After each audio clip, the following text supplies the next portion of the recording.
A Georgia State trailblazer tells how they paved the way for students. And see how the Georgia State baseball team opens up its season. All that and more on Panther Report News.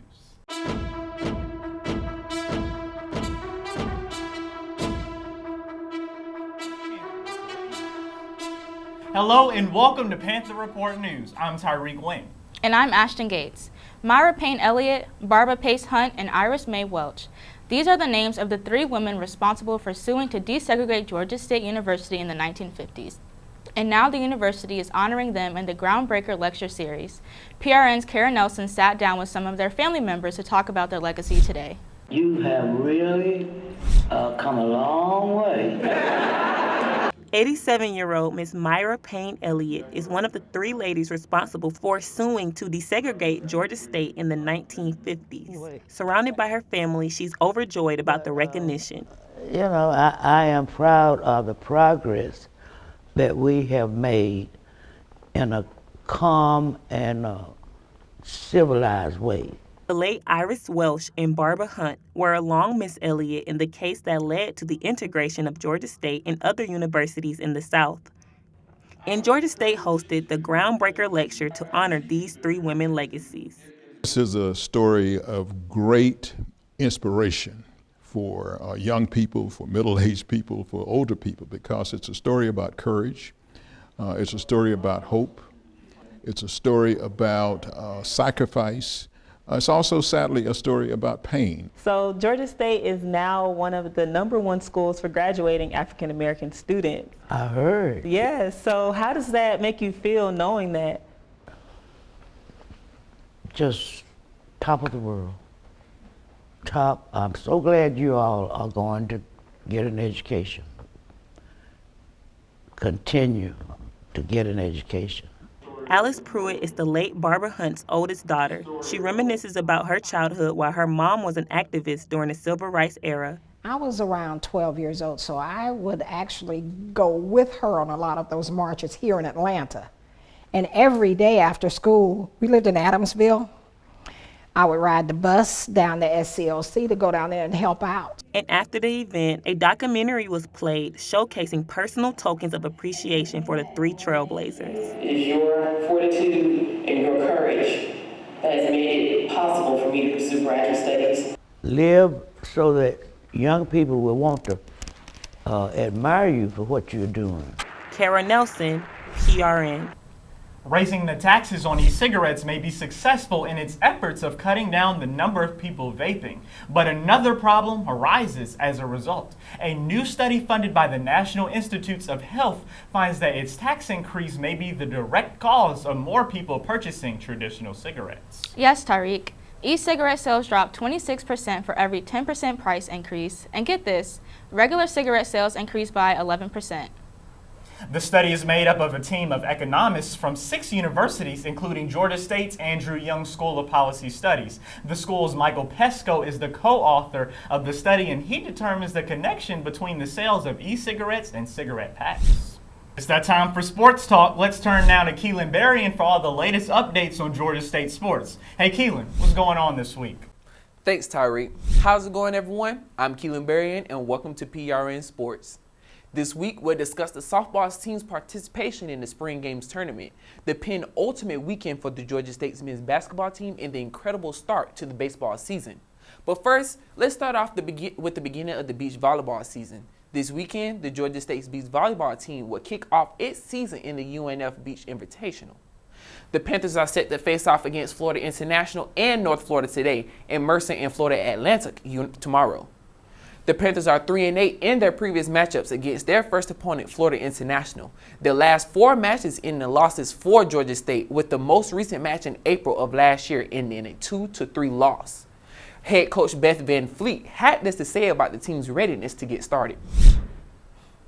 This is a great year for us to really push hard and grow even more, because the athletes on the team have been through season for the most part. They understand the demand, they understand the requirements, they understand how gritty you've got to be to win some of these big games. And so they can practice with that fuel in their hearts and their minds and practice every day. Van Fleet also spoke to PRN about who she is looking to succeed this season.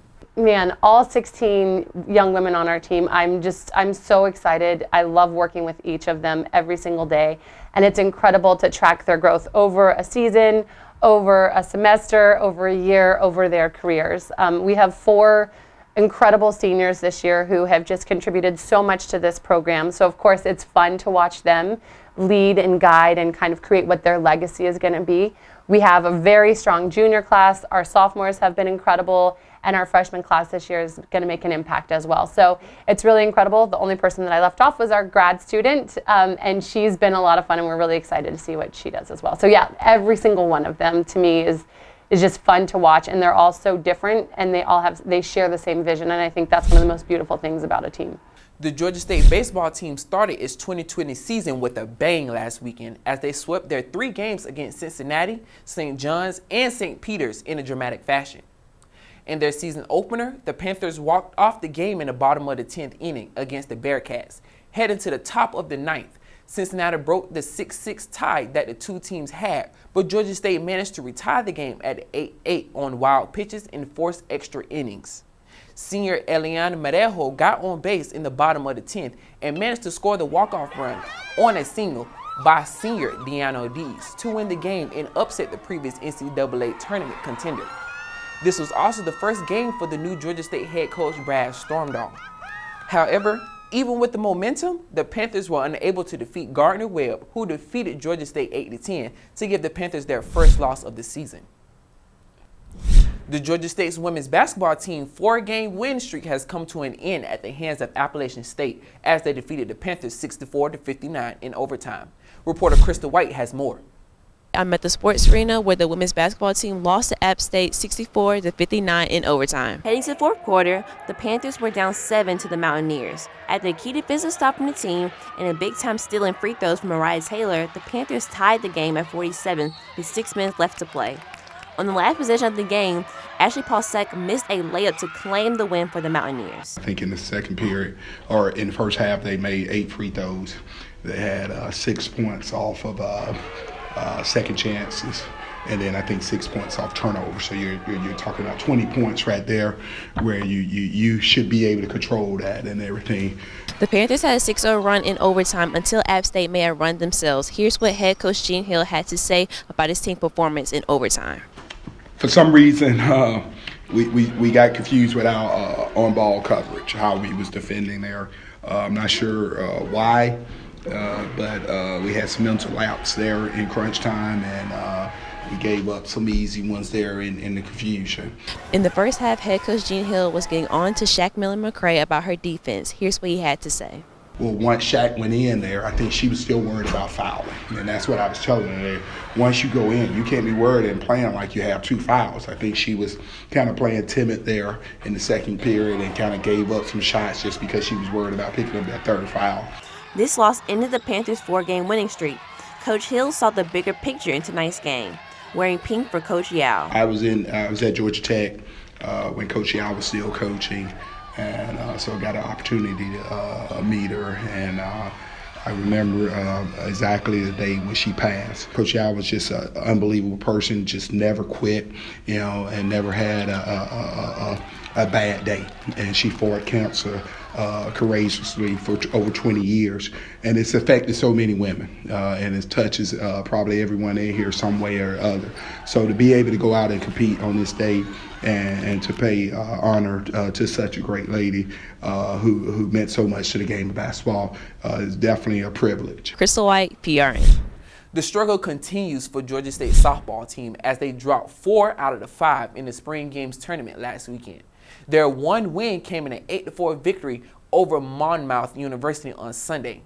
The Panthers are set to play in the Mercy tourney this weekend, where they will face Bryant, Akron, Mercer, and Presbyterian. That's all we got for you this week on PRN Sports. Be sure to follow us on our social media at GSU PRN for all the latest on Georgia State sports. Back to you, Ashton. Thank you, KEELIN. Georgia State's Career Services plans to take the Professional Headshots booth to the perimeter campuses. These headshot booths glam up students and allow them to edit their photos on the spot.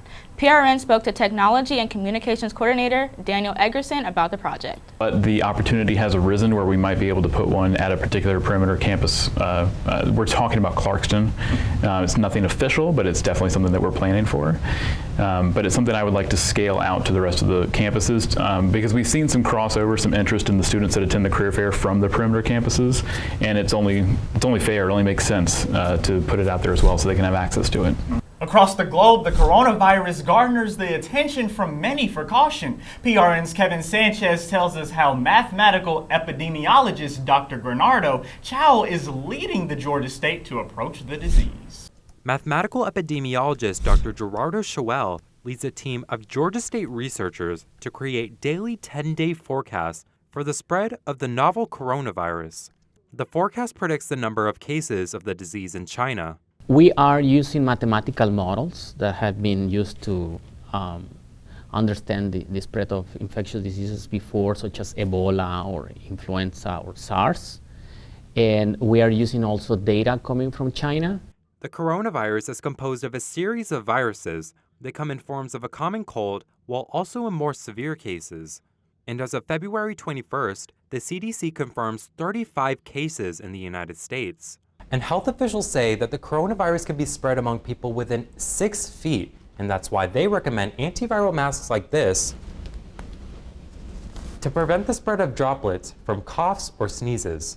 Schawel shows the forecast through 4 different models, each foreseeing the progression of the disease in provinces of Guangdong and Hubei in China. So with that information, we are constructing every day, we are constructing the trajectory of the epidemic in different places. And while Dr. Schawel is confident in his reporting, he says it should be taken with caution due to the data reported from China. On February 13th, the Chinese government changed their reporting guidelines, and that really distorted the trajectory, particularly for Hubei, which is really disappointing. Kevin Sanchez, PRN. Thank you, Kevin. It doesn't stop there. An organization on campus makes a donation effort in what they call Wuxi for Wuhan. The Georgia State Confucius Institute is collecting medical donations to send to China. Simple items like disposable medical masks and gloves are being asked for, and to make a donation, boxes can be found at the International Center located on the 3rd floor of Dalberg Hall. Donations will be collected until February 28th. So have you seen the Renegade dance to K-Camp's song Lottery? Yeah, everybody's been doing it. The Renegade Challenge has been all over social media, and get this, the creator of the dance is a Georgia teenager. Jalea Harmon is a 14-year-old from Fayetteville, Georgia. She is now receiving credit for the dance after about 5 months of doing it. K-Camp shouted her out on Twitter, letting everyone know who created the viral choreography. Today, the dance has over 1 billion views. Wow, I'm so happy she's getting the credit she deserves. Now, the real question is, can you do the dance? Yeah, I can keep up. Oh, I definitely have to see that. Well, that's our show. Make sure you stay connected to Panther Report news throughout the week, and be sure to follow us on all social media platforms at GSU-PRN. Also, subscribe down below and let us know how PRN did on the Renegade Challenge. I'm Tyreek Wynn. And I'm Ashton Gates, and we'll see you next week.